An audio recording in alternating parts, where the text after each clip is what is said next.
Dans les médias sociaux puis dans certaines méthodes de coaching populaires, on parle énormément de discipline, de constance, de routine, de productivité, de se lever tôt, de faire ce qu'on dit qu'on allait faire, même quand on n'en a pas envie. Puis honnêtement, je pense qu'il y a une partie de tout ça qui est vrai. Oui, on a besoin d'être discipliné. Oui, il y a des choses qu'on ne fait pas juste parce qu'on en a envie. Mais je me demande si on ne pousse pas cette idée-là un peu trop loin. Parce qu'il y a des moments où tu peux être super motivé, tu as de l'énergie, tu as plein d'idées, tu fais plein de choses, puis quelques jours plus tard, pouf, plus rien. Tu as moins d'énergie, tu n'as plus envie de faire les mêmes choses, tu as besoin de ralentir. Puis là, qu'est-ce que tu fais? Tu te dis, voyons, c'est quoi qui m'arrive là? Ah, je manque de discipline. Je suis tellement inconstante. Je devrais être capable de maintenir mon rythme.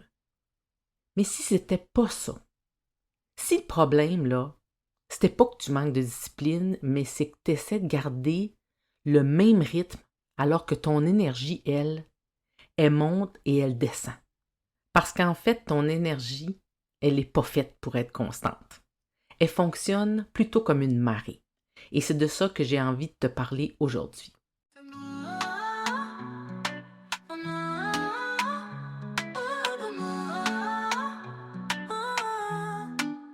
20 ans c'est de s'adapter. Aujourd'hui l'appel résonne, il est temps d'exister. Avec clarté, authenticité, 100% compromis, laisse ton cœur vibrer. Oh non, reviens à l'essentiel. Pose tes limites, reste fidèle. Reviens à l'essentiel. Dans ton unicité naturelle. Si tu explores, tu ressens, tu te choisis. Bienvenue dans Unicité, le podcast des femmes qui en ont assez de s'adapter pour plaire ou ne pas déranger. Je suis Suzanne Kenny, coach en conscience et leadership personnel, fondatrice de l'Espace Authentique. Ici, je t'invite à ralentir, à écouter tes besoins, à honorer ta singularité et à prendre ta juste place. Unicité, c'est être soi sans compromis.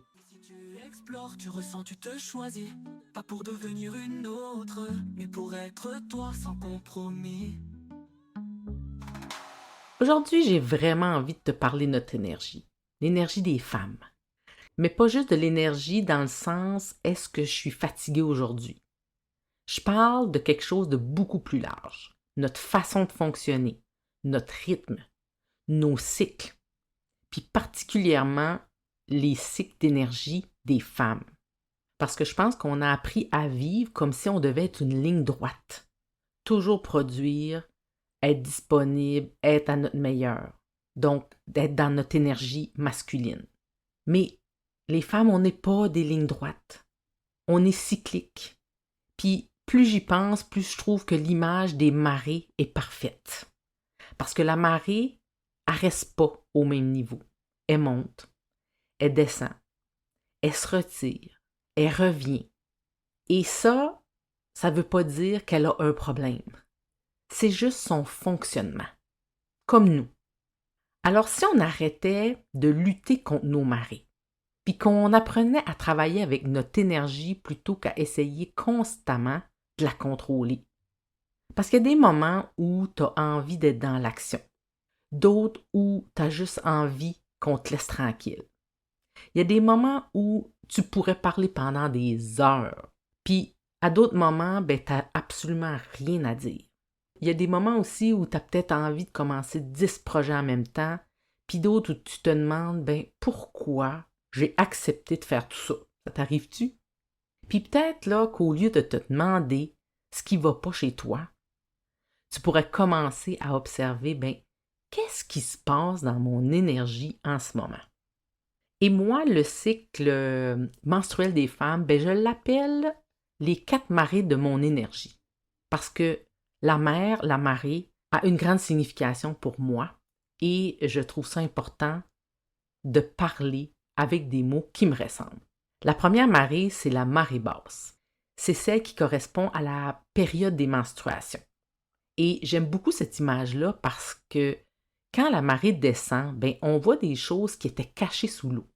Puis pour moi, cette phase-là, parle vraiment de retourner à soi, de ralentir, de récupérer, de faire le point, d'écouter un peu plus ce qui se passe à l'intérieur de soi. Puis je pense qu'il y a beaucoup de femmes qui ont de la difficulté avec ça. Parce qu'on a tellement valorisé le faire que simplement ne pas faire, ben ça peut nous donner l'impression qu'on est en train de perdre notre temps. Tu sais, quand tu te dis, je devrais quand même avancer un peu dans mon projet là, ou dans mes tâches que j'ai à faire aujourd'hui.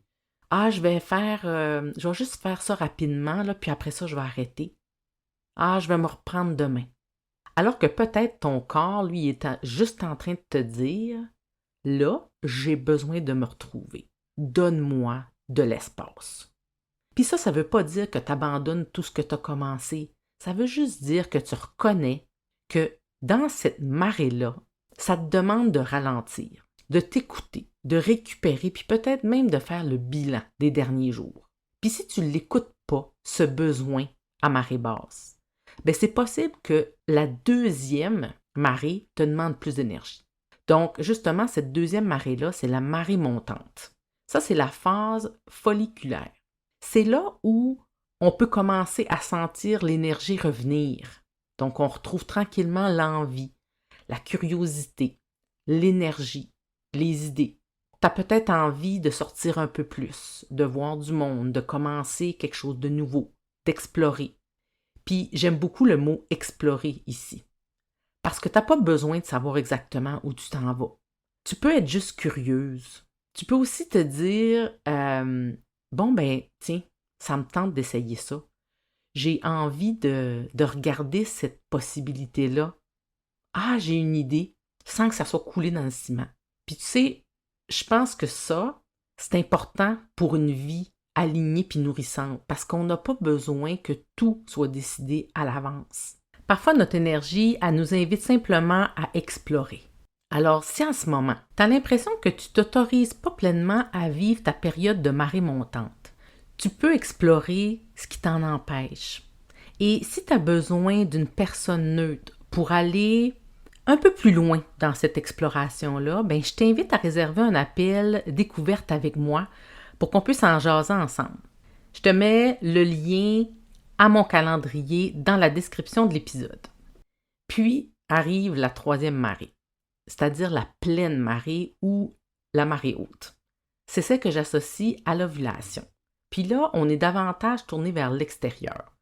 Donc, on a souvent plus envie de connecter, de parler, de partager, de voir des gens, de s'exprimer.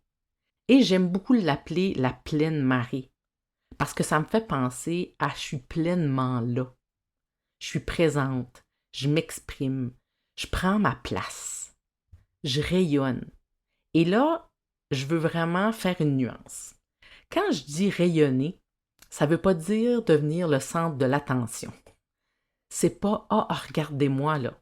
Non, c'est plutôt « Je ne vais pas me diminuer pour être confortable avec les autres ». Et ça, c'est complètement dans l'esprit du podcast Unicité. C'est pas parce que tu prends ta place, ta juste place, que tu vas venir t'imposer aux autres. C'est plutôt arrêter de devenir plus petite que soi-même puis de prendre sa juste place. Et la nuance est assez importante. Puis maintenant, la quatrième marée, ben, c'est la marée descendante. Ça, c'est la phase lutéale. C'est des termes qu'on n'entend pas beaucoup parce qu'on ne parle pas tant que ça du cycle menstruel ou du cycle de la femme. Puis celle-là, on la regarde souvent sur un angle un peu plus négatif. Puis on se dit, tu sais, c'est le genre de moment où on va dire, ben, mon énergie est basse, je suis plus irritée, j'ai moins de patience, j'ai pas envie là, de faire tout ça. Puis moi, ben, j'ai envie de la regarder autrement. Donc, j'ai envie de l'appeler la phase du discernement. Parce que quand la marée descend, on voit ce qui était sous l'eau.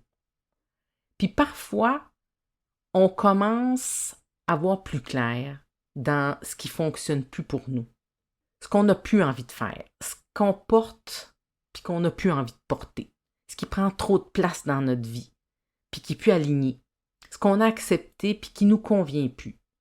Et là, c'est peut-être le moment de trier de simplifier, de terminer des choses, de dire non ou de mettre des limites. Puis on pourrait prendre cette période puis se dire « Ah, je suis moins performante là ces temps-ci. » Mais moi, je t'invite aussi à te demander, peut-être plutôt le voir comme qu'est-ce que mon discernement est en train de me montrer en ce moment. Puis comme disait mon père, c'est toute une question d'attitude.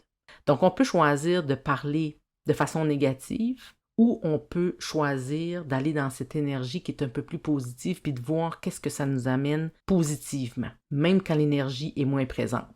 Puis là, je veux vraiment préciser quelque chose. Je veux surtout pas que tu entendes cet épisode-là comme une nouvelle recette à suivre, là. C'est pas du tout l'intention.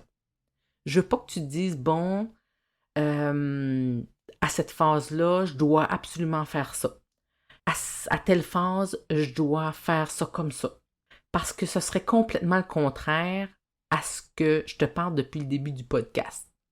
Parce qu'on ne remplace pas une norme extérieure par une nouvelle norme. Le but ici, là, c'est justement de mieux se connaître. Ton cycle peut être différent de celui d'une autre femme. Donc, vous n'êtes pas dans votre cycle en même temps, dans la même marée en même temps. Et même ton propre cycle peut être différent d'un mois à l'autre, surtout si tu es en préménopause puis en ménopause. Alors, ton énergie, il va aussi être influencé par d'autres choses. Donc, ton sommeil, ton stress, ta charge mentale, ce que tu vis, ton environnement, ton âge, tes responsabilités. Donc, les 4 marées dont je viens de te parler, ce n'est pas une règle. C'est plutôt des repères, des façons de commencer à t'observer par rapport à ton énergie. Puis c'est là que la connaissance de soi devient vraiment intéressante parce que tu sais, je parle beaucoup de connaissance de soi. Et je trouve que parfois, on pense que se connaître, c'est simplement savoir répondre aux questions, qu'est-ce que j'aime pas. Mais c'est beaucoup plus profond que ça. C'est aussi comment je fonctionne, de quoi j'ai besoin en ce moment, qu'est-ce qui me donne réellement de l'énergie et aussi qu'est-ce qui m'en enlève. Comment est-ce que je prends mes décisions? C'est quoi mon rythme naturel qui me met en cohérence puis où je me sens alignée? Qu'est-ce qui me permet de donner le meilleur de moi? Puis quand je regarde mon propre profil Nova, je peux voir que mon rythme, il peut être variable selon les situations parce que je suis une personne qui s'adapte facilement. Je pourrais même dire que je peux facilement tomber dans la suradaptation. Je vois aussi que j'ai une grande patience pour les projets qui me tiennent à cœur, que j'ai une ouverture au changement quand c'est cohérent puis quand ça fait du sens pour moi. Et aussi, même si parfois j'ai l'impression d'être un peu désorganisée, je sais quand même que c'est important pour moi d'avoir une approche qui est méthodique. Puis je trouve que c'est important de prendre connaissance de ça. Parce que je pense qu'on cherche souvent à devenir plus constante, alors que peut-être qu'on devrait chercher à devenir plus consciente de notre rythme, puis de ce qui fait du sens pour nous. Parce qu'on n'a pas tout le même besoin au niveau de notre rythme. Et constance et conscience du rythme, c'est pas la même affaire. Et j'aimerais vraiment que tu retiennes qu'être constante, ça veut pas dire être pareil à tous les jours. Je peux être constante dans mon engagement sans avoir la même énergie chaque jour. Je peux rester engagée envers mon entreprise, par exemple, sans être en mode création à tous les jours. Je peux prendre soin de ma santé sans avoir exactement la même capacité physique ou la capacité mentale à chaque semaine. Je peux aimer quelqu'un profondément sans être disponible pour cette personne-là 24 heures sur 24. Tu peux aussi avoir un objectif et adapter ton rythme pour l'atteindre. Ça ne veut pas dire que ça va être constant tout le temps. 24 heures sur 24, 7 jours sur 7.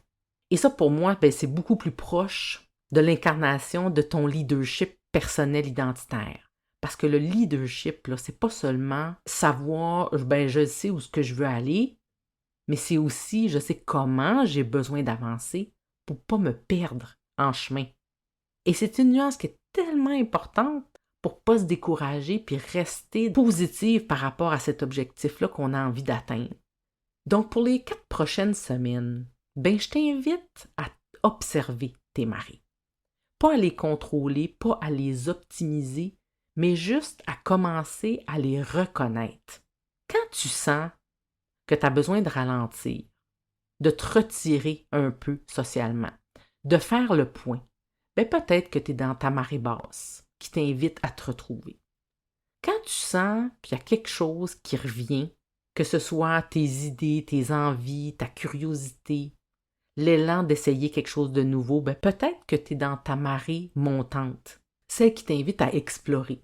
Quand tu as envie d'être avec les autres, de parler, de créer du lien, de partager, de prendre ta place, peut-être que tu es dans ta pleine marée qui t'invite à rayonner. Et quand tu sens que tu as besoin de faire le tri, de ralentir, de simplifier, de mettre des limites, ou juste de laisser certaines choses derrière toi, peut-être que tu es dans ta marée descendante qui t'invite à distinguer ce qui est bon pour toi, puis ce que tu pourrais laisser aller. Et surtout, cherche pas à vouloir tout changer tout de suite là, quand tu observes et que tu fais ces prises de conscience-là. Parce qu'avant de pouvoir ajuster notre façon de vivre, parfois, il faut d'abord apprendre à reconnaître ce qui se passe à l'intérieur de nous.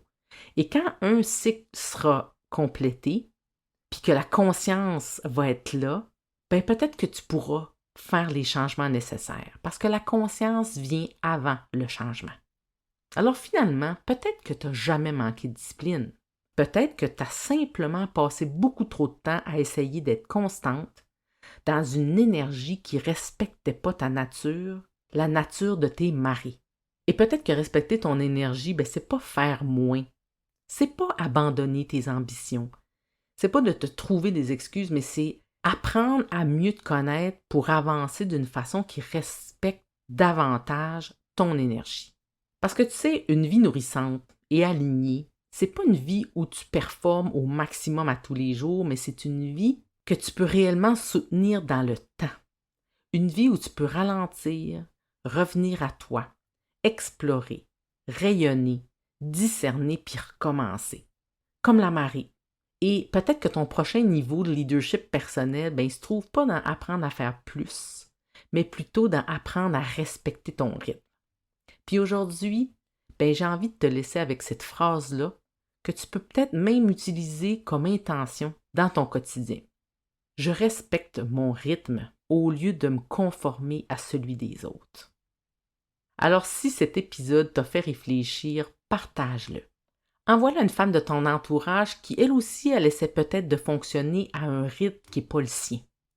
Et si tu écoutes régulièrement Unicité, assure-toi d'être abonné au podcast pour ne pas manquer les prochains épisodes. Je t'invite aussi à laisser un 5 étoiles sur la plateforme de ton choix. Ça peut sembler vraiment simple pour toi, mais ça aide vraiment le podcast à être découvert par d'autres femmes.